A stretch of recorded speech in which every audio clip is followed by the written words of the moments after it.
Hello everyone, কেমন আছো সবাই? আজ একটা লোয়ার বান হেয়ারস্টাইল শেয়ার করব তোমাদের সঙ্গে।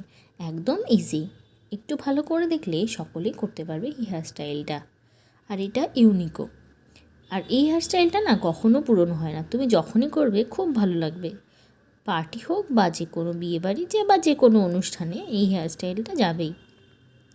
তো দেখো, আমি প্রথমে ভালো করে হেয়ারটাকে কোম্ব করে নেওয়ার পরে ফ্রন্টের সাইড থেকে কিছুটা হেয়ার নিয়েছি। সাগর বিনুনি তো মোটামুটি সবাই করতে পারো, আর যারা পারো না তারা আমার এই ভিডিওটা দেখে নিও। বানটাও শেখা হয়ে যাবে, সাথে সাগর বিনুনিটাও শিখে নিতে পারবে। দেখো, প্রথমে ফ্রন্টের সাইড থেকে আমি কিছুটা হেয়ার নিয়ে সেটাকে 3টে ভাগে ভাগ করেছি। 3টে ভাগে ভাগ করে নেওয়ার পরে আমি দু সাইড থেকে কিছুটা করে হেয়ার নিচ্ছি আর ওই বিনুনিটার সাথে অ্যাড করছি। দুপাশ থেকেই হেয়ারটা নিয়ে অ্যাড করতে হবে। তোমাদের সাথে আমি অন্যান্য হেয়ারস্টাইলে হাফ সাগর বিনুনিটা বেশি শেয়ার করেছি, কিন্তু এই ফুল সাগর বিনুনিটা এটা কখনোই শেয়ার করা হয়নি।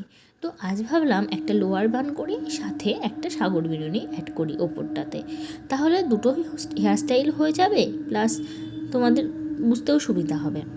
দেখো, এরকম সরু সরু করে কিছুটা করে হেয়ার নিচ্ছি আর প্রত্যেকটা বিনুনির সাথে অ্যাড করছি।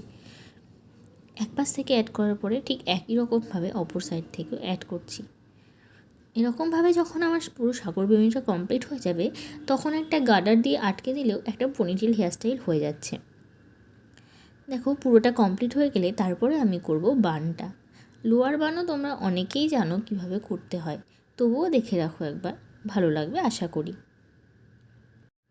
ভিডিওটা স্কিপ না করে শেষ পর্যন্ত দেখবে, আশা করি ভালো লাগবে। ভালো লাগলে একটা লাইক, কমেন্ট ও বন্ধুদের সঙ্গে শেয়ার করে দেবে।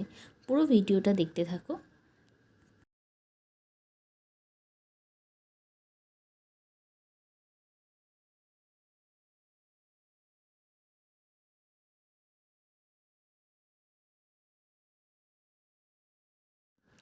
দেখো, সাগর বিনুনিটা যখন পুরো হেয়ারটা হয়ে গেল, তখন আমি একটা গার্ডার দিয়ে বেঁধে নিচ্ছি।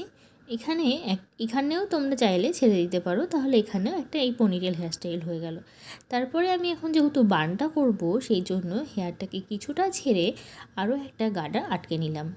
দিয়ে মিডিলে যে অংশটা ছেড়েছিলাম, সেই মিডিলের অংশটাকে একটু পেতে নিয়ে বাকি যে হেয়ারটা রয়েছে এক্সট্রা, সেটাকে মিডিলের অংশে রেখে ঘুরিয়ে নিয়ে একটা ইউপিন দিয়ে ভালো করে টাইট করে আটকে নিতে হবে।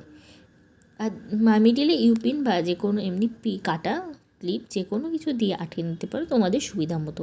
আর দু সাইডে যদি হেয়ার একটু বেরিয়ে থাকে, তো ইউপিন দিয়ে ভালো করে সেট করে নিতে পারো। আমি কিছুটা হেয়ার বেরিয়ে গিয়েছিলো, সেই জন্যই আসলে বানটাকে রাউন্ড দেখানোর জন্য আমি একটা ইউপিন ইউজ করেছি দু সাইডে। তোমরা চাইলে এই বানটাতে ফুলও অ্যাড করতে পারো বা যে কোনো কাটা ডিজাইনও অ্যাড করতে পারো। আমি এটা অ্যাড করেছি।